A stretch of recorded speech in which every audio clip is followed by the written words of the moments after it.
আরবের ভেতরে আমার সবাই দুশ্মন।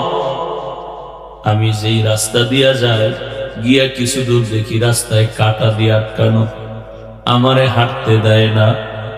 আমার বাড়িটারে কতবার আটকাইছে, আমাকে জবাই করবে। তায়েফের ময়দানে গেছি কালেমার দাওয়াত দেওয়ার জন্য। কাফের বেঈমানেরা বাচ্চাগুলোকে বলে, ওই মক্কার পাগল আসছে, পাথর বেড়ে তাড়ায় দাও। বাচ্চাগুলো ছোট ছোট পাথরগুলো বৃষ্টির মতো মারা শুরু করলো। ও আয়েশা, জানো না আমার শরীরের মধ্যে মশা মাছি পড়া আল্লাহ হারাম বানাইছে।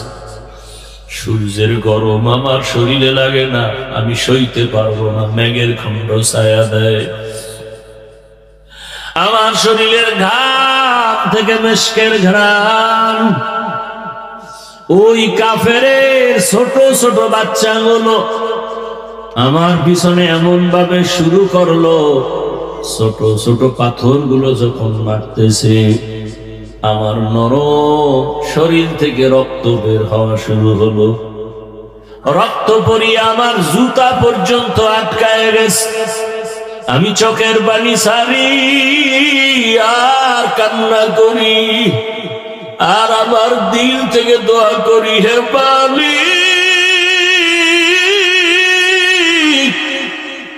এই এলাকার মানুষগুলো বুঝে না, চিনে না,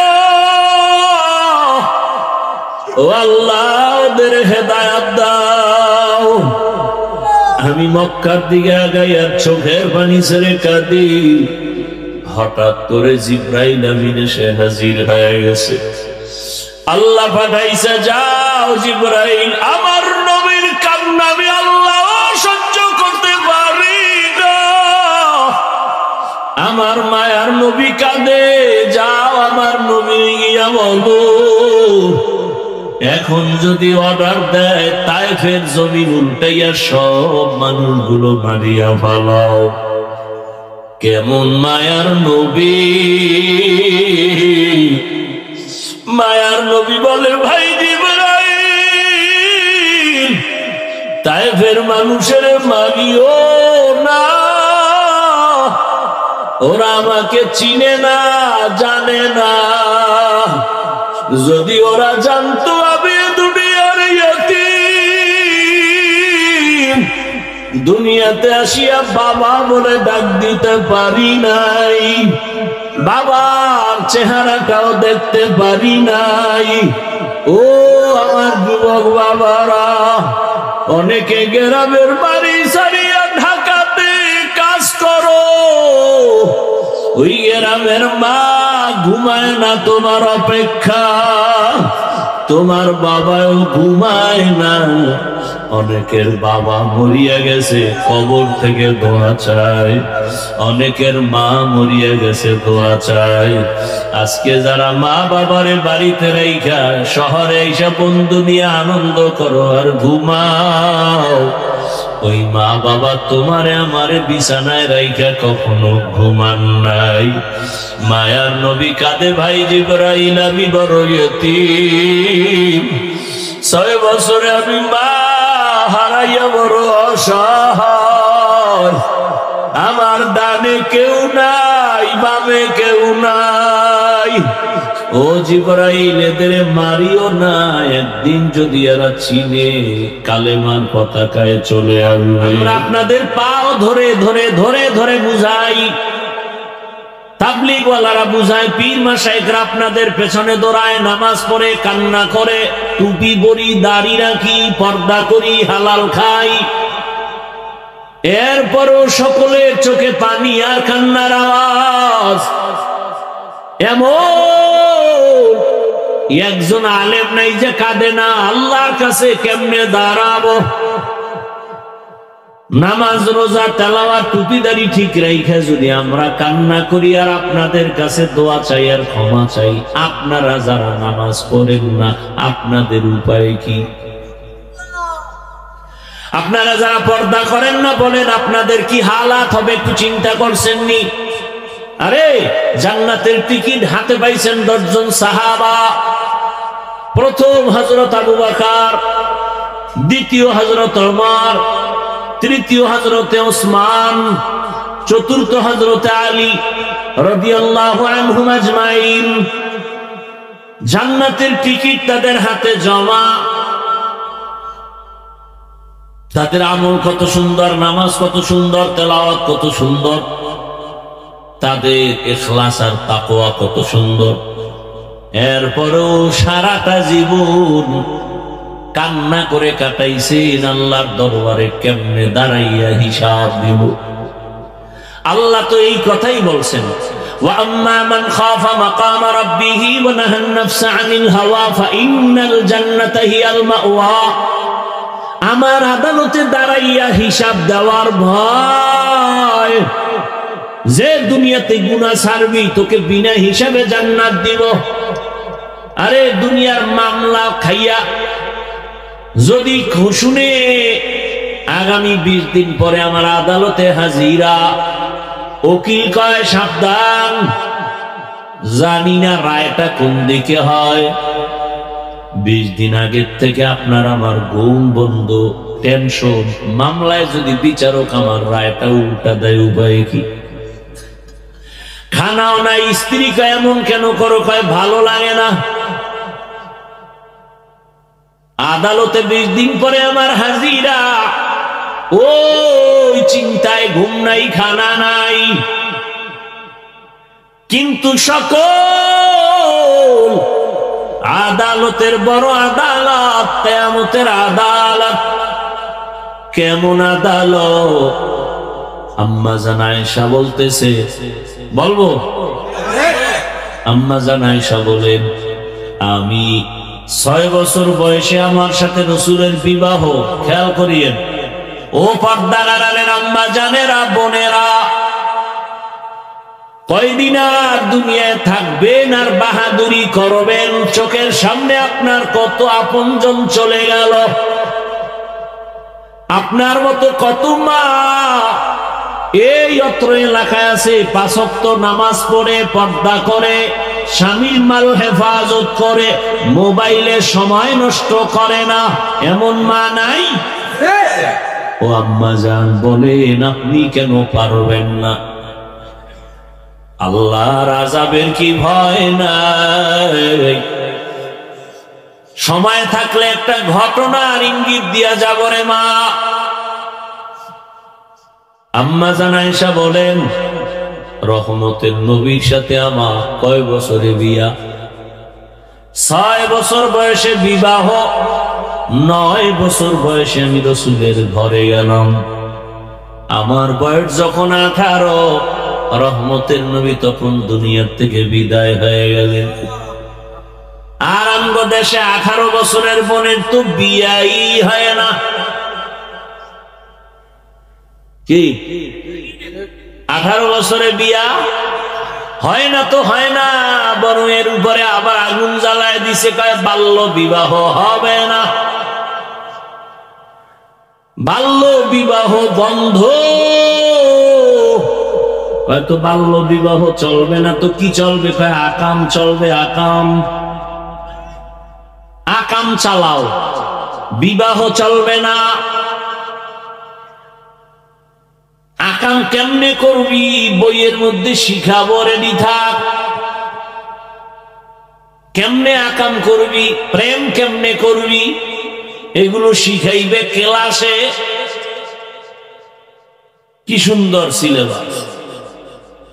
গানের শিক্ষক গান শিখাবে, গান। এজন্য আলাদা মাস্টার রেডি করে স্কুলে দেওয়ার জন্য, প্রাইমারিতে দেওয়ার জন্য পাগল হয়ে গেছে। আঙ্গো শিক্ষানীতির যারা মুরব্বী, তার মানে কুকুর কুকুরনি রাস্তাঘাটে যেমন যৌবনের আদান প্রদান করে, কেমন যেন তারা চায় এই সমাজের মানুষগুলো, যুবক যুবতী যেখানে সেখানে যৌবনের আদান প্রদান করবে, দেশটাকে জাহান্নামের আখড়া বানাবে, বেশ্যাপাড়া বানাবে, প্রস্কোয়াটার বানাবে। হুজুর যদি বয়ান না করতো, মাদ্রাসা না থাকতো, কত আগে জানি এটা জাহান্নামের বাগান হয়ে যেত। ওলামায়ে কেরাম যখনই মাঠে নামে কয় পারবে না, পারবে না, পারে না, কোনটা বলো? ওলামায়ে কেরাম যেখানে নামছেন আন্দোলনে কামিয়াব হয়ে গেছেন। কোন নাস্তিক, কোন বেঈমান কর্মসূচি দিয়া আগাতে পারে নাই। বাল্য বিবাহ হবে না, আকাম কিন্তু চলতেই আছে, জেনা চলতেছে, প্রেম করে কোনো বাধা নাই। এগুলো বললে যুবক রাগ করিস না, আমি তোর কল্যাণ চাই। এই তুই এখন আকাম করবি, বিয়া টিয়া করিস না।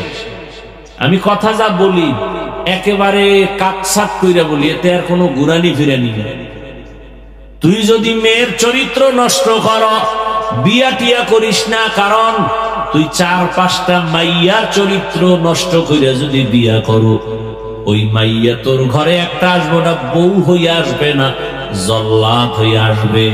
4টা মাইয়ার চরিত্রের জুতার বাড়ি দিয়া জাল মিটাবে। এ বাচ্চা থাকলে আমারে বলিস, আর যদি মইরা যাই কবরে গিয়া জুতা মারিস যে হাফিজ মিথ্যা বলছিলি কেন? জুতা মারিস আমার কবরে, লেখা রাখ। তোর চরিত্র যেমন, তোর বউ যেটা হবে তার চরিত্র তেমন। কোরআনের আয়াত, আল খবিসাতুলি খবিসিন, খবিসের সাথে খবিসা। কথা হুজুর আমার ডানা কাটা বড়ি, কোরআনের কসম খাইছে। কোরআন শপথ করছে কোরআন মাথায় নিয়ে মাইয়ায়। আমি বললাম বল ওই মাইয়ার সিরিয়াল কত? কোরআন নিয়ে মাথায় শপথ খাইছে, আমার সিরিয়াল কি? আমি বললাম তোর সিরিয়াল যত, মাইয়ার সিরিয়ালও তত। তুই যদি 3 মাইয়ার পরে এই মাইয়ার সিরিয়াল হয় 4, ভালো করে লেখা রাখ, ওই মাইয়ারও 3 ছেলের পরে তুই সিরিয়াল 4।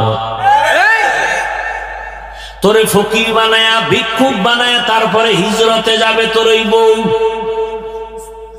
কি হাসো না?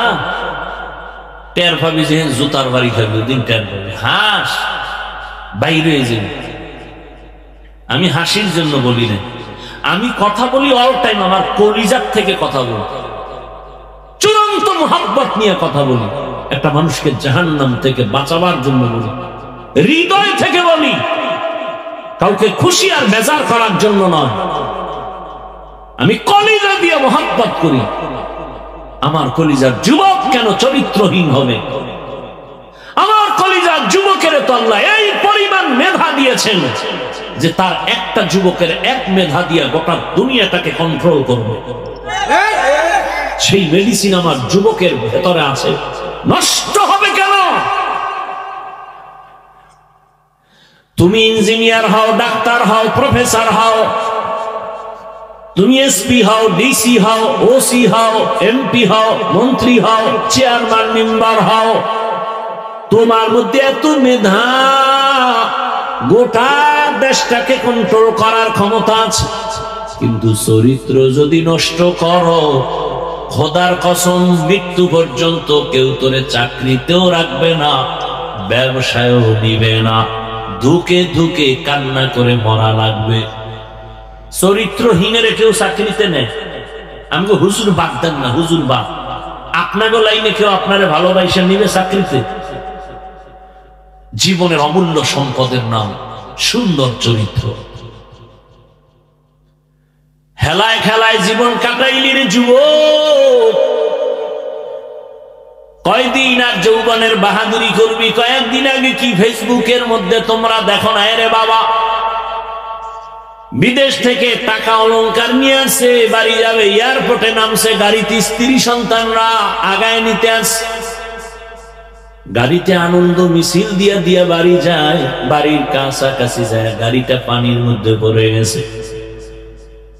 কয়েকদিন আগে না, লোকটা কানতেছে, স্বর্ণ অলংকার হাতে নিয়া। আরে মানুষ বিয়া কইরা খাইয়া না খাইয়া বউ মাইয়া নিয়ে এক জায়গায় থাকলো, একটা আনন্দ আছে। আমার কপাল কেন এত খারাপ, টাকার জন্য বিদেশ গেলাম না, বউ সন্তানের আনন্দ পেলাম, কিছুদিন পরে আসছি, অলংকার টাকা নিয়ে কয়েক মাস থাকবো, পরে আবার যাব। কিন্তু আমার কপাল বড় খারাপ, আমার হাতের উপরে আমার বাচ্চাটা মরে গেল, আমার হাতের সামনে, চোখের সামনে আমার স্ত্রী মারা গেল। আজকে তুমি সুন্দরভাবে বয়ান শোনো, কালকে এই সময় আল্লাহ মাফ করুন বুঝাবার জন্য বলি, হতে পারো হসপিটালের রোগী, হতে পারো কবরের বাসিন্দা। দুনিয়াটা কিছুই না রে মুমিন, এখনো সময় আছে, তওবা করো। আম্মা জান আয়েশা কথা বলতেছিলাম, 6 বছরে বিবাহ, নবীর ঘরে আসছেন কয় বছরে? 18 বছর বয়সে রাসূল দুনিয়া থেকে চলে গেলেন, নবীর ঘর করলেন আম্মা জান কতদিন? কি মাত্র 9 বছর। এই 9 বছরে আম্মা জান নবীর দোয়া পাইয়া কতটুকু আগায় গেছেন। দুনিয়াতে যত তাফসীর করনেওয়ালা, কোরআনের প্রথম তাফসীর করনেওয়ালা আম্মা জান আয়েশা। আম্মা জান আয়েশা বলেন, আমি 2000-এর উপরে হাদিসের হাফেজা হয়ে গেছি। আপনারা কয়টা পারেন? আম্মা জানরা কয়টা পারেন? হ্যাঁ, জিন্দেগি মে বন্দেগি তু করনা হে,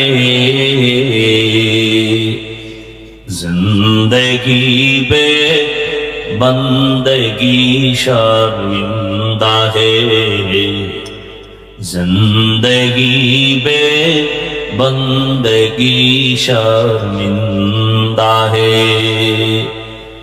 दुनिया में हो दुनिया का तलबगार ना हो,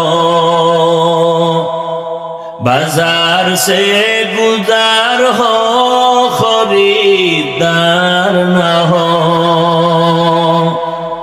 ये दुनिया एक मिसले कागज फूल है, ये दुनिया एक मिसले कागज फूल है। जिंदगी में बंदगी तू करना है,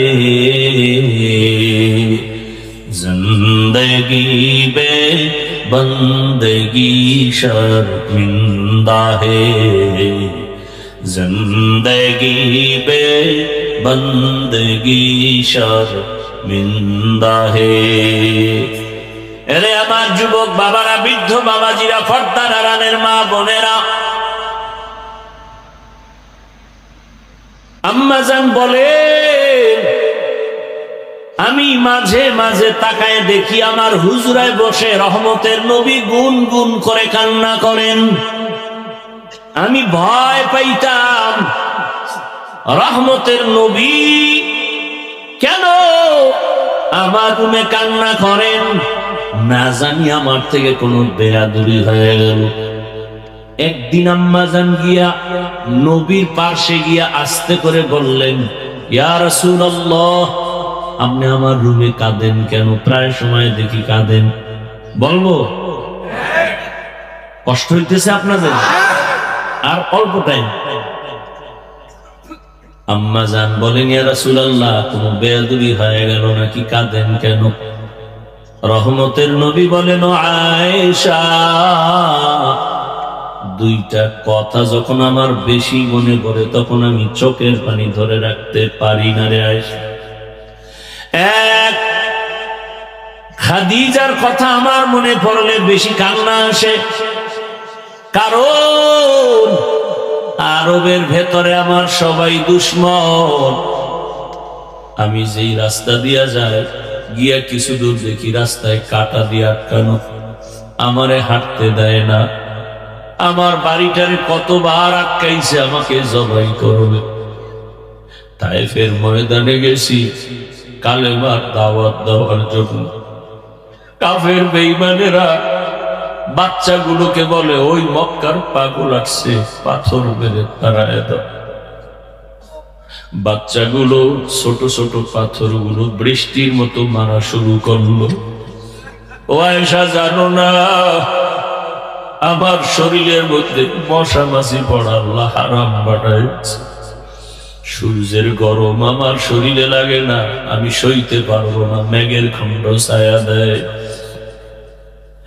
আমার শরীরের ঘাম থেকে মেশকের ঘ্রাণ, ওই কাফেরের ছোট ছোট বাচ্চাগুলো আমার পিছনে এমন ভাবে শুরু করলো, ছোট ছোট পাথরগুলো যখন মারতেছে আমার নরম শরীর থেকে রক্ত বের হওয়া শুরু হলো।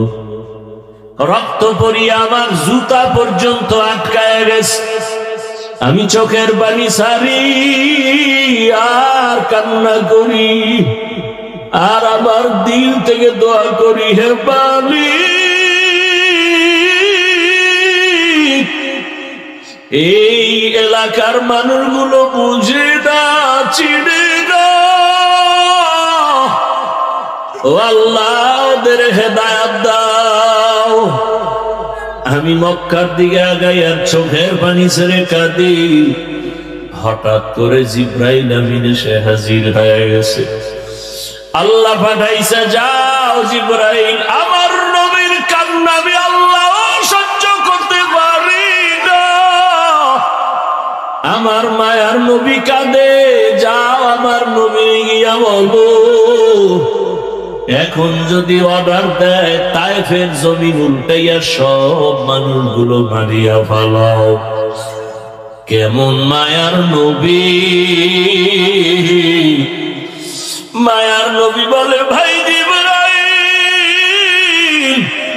তায়েফের মানুষের মারিও না, ওরা আমাকে চিনে না, জানে না। যদি ওরা জানতো আমি দুনিয়ার ইয়াতীম, দুনিয়াতে আসিয়া বাবা বলে ডাক দিতে পারি নাই, বাবার চেহারাটাও দেখতে পারি নাই। ও আমার যুবক বাবারা, অনেকে গ্রামের বাড়ি ছাড়িয়া ঢাকাতে কাজ করো, ওই গ্রামের মা ঘুমায় না তোমার অপেক্ষা, তোমার বাবাও ঘুমায় না। অনেকের বাবা মরিয়া গেছে, কবর থেকে দোয়া চায়, অনেকের মা মরিয়া গেছে, দোয়া চায়। আজকে যারা মা বাবারে বাড়িতে রাইখা শহরে এসে বন্ধু নিয়ে আনন্দ করো আর ঘুমাও, ওই মা বাবা তোমারে আমারে বিছানায় রাইখা কখনো ঘুমান নাই। মায়ার নবী কাঁদে, ভাই জিবরাইল, আমি বড় ইয়তীম, 6 বছরে আমি মা হারাইয়া বড় অসহায়, আমার ডানে কেউ নাই, বামে কেউ নাই। ও জিবরাইল, এদের মারিও না, একদিন যদি এরা চিনে কালেমার পতাকায় চলে আসবে।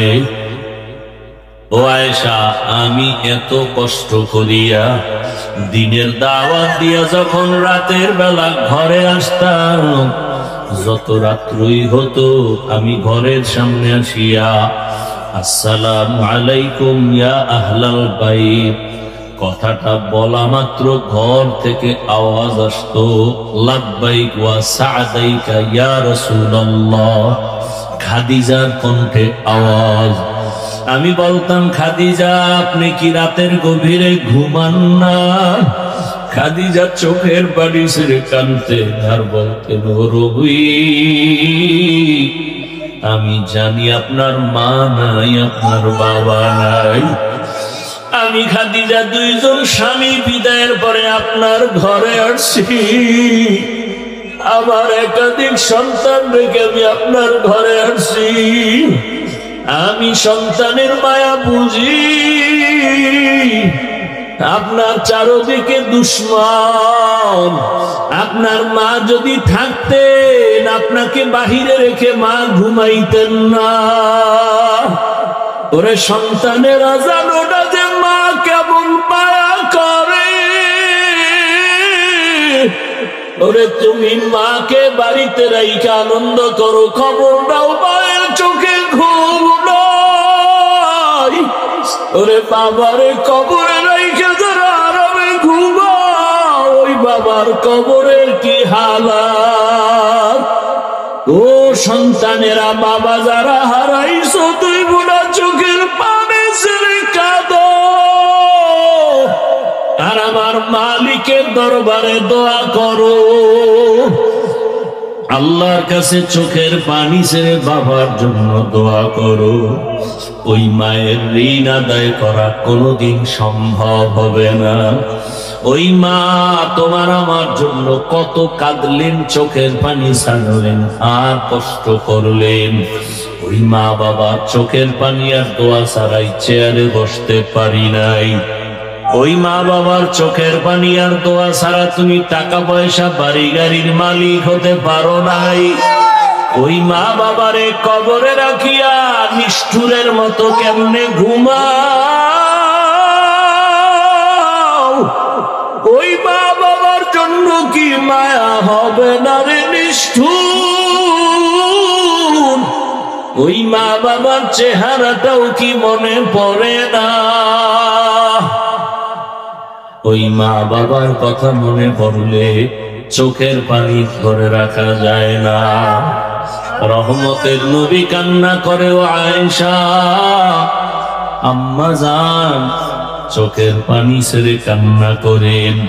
নবী বলেন, খাদিজা আমাকে সান্ত্বনা দেয়, ইয়া রাসূলুল্লাহ আপনি যতক্ষণ বাহিরে থাকেন আমি অপেক্ষায় থাকি কখন আসিয়া ডাক দিবেন।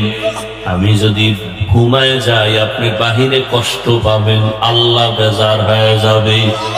আমি ঘুমাই না রে ইয়া রাসূলুল্লাহ, আপনার খেদমতের অপেক্ষায় আছি। ও আয়েশা, খাদিজার কষ্টের কাহিনী মনে পড়লে চোখে আমার পানি চলে আসে। আর একটা কথা আমার মনে পড়লে আমি চোখের পানি ছেড়ে কান্না করি। হাসরের ময়দানে কথা যখন মনে পড়ে, ও আয়েশা হাসরের মাঠের অবস্থা কতটা ভয়ঙ্কর হবে জানো না? নারী আর পুরুষরা সব হাসরের মাঠে উলঙ্গ দাঁড়াবে। সূর্যটা মাথার উপরে নেমে আসবে। সূর্যের গরম তাপে মাটির জমিনটা তামা হয়ে যাবে। গুনাহগার নাফরমানের মাথার মগজগুলো ভাতের মারের মতো ফুটতে থাকবে। আরে জাহান্নামের আওয়াজ, হাসরের ময়দানে জাহান্নাম চিল্লাইবে আর বলবে, ও আল্লাহ বেনামাজি গুলো কই? বেনামাজি নাফরমান গুলো আমাকে দাও, আমার পেটে ক্ষুধা। আরে আয়েশা সেদিন কি উপায় হবে? জাহান্নামের আওয়াজে হাসরের ময়দানটা থরথর করে কেঁপে উঠবে। ওদিকে আমার আল্লাহ রাগান্বিত হয়ে যাবেন। আল্লাহ রাগ হইয়া আওয়াজ দিবেন, লিমানিল মুলকুল ইয়াউম লিল্লাহিল ওয়াহিদিল কাহ্হার। হাসরের ময়দানটা থরথর করে কেঁপে উঠবে। এই অবস্থা দেখিয়া নবীরা পর্যন্ত কান্না শুরু করবেন। এত কান্নার আওয়াজ। নবীরা কাঁদবেন, আদম নবী কাঁদবেন, মুসা নবী কাঁদবেন, ইব্রাহিম নবী কান্না করবেন। নিজের চিন্তা, উম্মতের চিন্তা থাকবে না। এমন অবস্থা হবে, কঠিন হালাত। আমি রাসূল তখন সহ্য করতে না পারিয়া আমি আমার রবের সামনে সিজদায় পড়ে কান্না শুরু করব।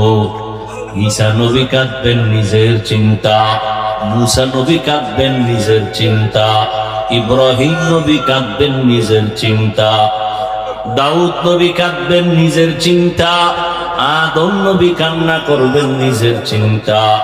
আর আমি যখন কান্না শুরু করব, মাকামে মাহমুদের ভেতরে আমি একটাই আওয়াজ দিব, আল্লাহ আমার উম্মত, আমার উম্মত, আমার উম্মত। আমার একটা উম্মত জাহান্নামে গেলে আমি জান্নাতে যাব না। ও আয়েশা, আমি তখন আমার উম্মতের চিন্তায় কান্না করব। এখন আমি উম্মতের চিন্তায় কান্না করি। ও নবীর আশিক বাবারা, ও যুবকেরা, তোমার মতো কত যুবক চাকরি করে, ব্যবসা করে, নামাজ ছাড়ে না, লেখাপড়া করে, নামাজ ছাড়ে না, জেনারেল লাইনে তুমি কেন পারবা না? এখনো সময় আছে, তওবা করে নেও। মরিয়া গেল আর নামাজ ছাড়বা না, দাড়ি কাটবা না, বেপরদায় চলবা না, মা বাবার সাথে বেয়াদবি করবা না, শিক্ষকের সাথে বেয়াদবি করবা না, ওলামায়ে কেরামের দোয়া পরামর্শ নিয়া নবীর আদর্শ মেনে চলবা। আল্লাহর কাছে তওবা করো, জীবনে তো গুনাহ কম করো নাই।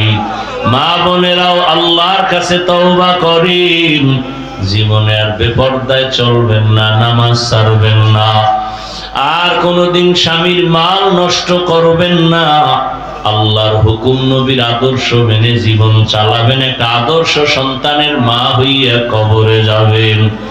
আল্লাহ আমাদের সবাইকে তওবাওয়ালা জীবন দান করেন, তওবার উপরে মজবুত হইয়া চলার মতো তৌফিক আমাদের দান করেন।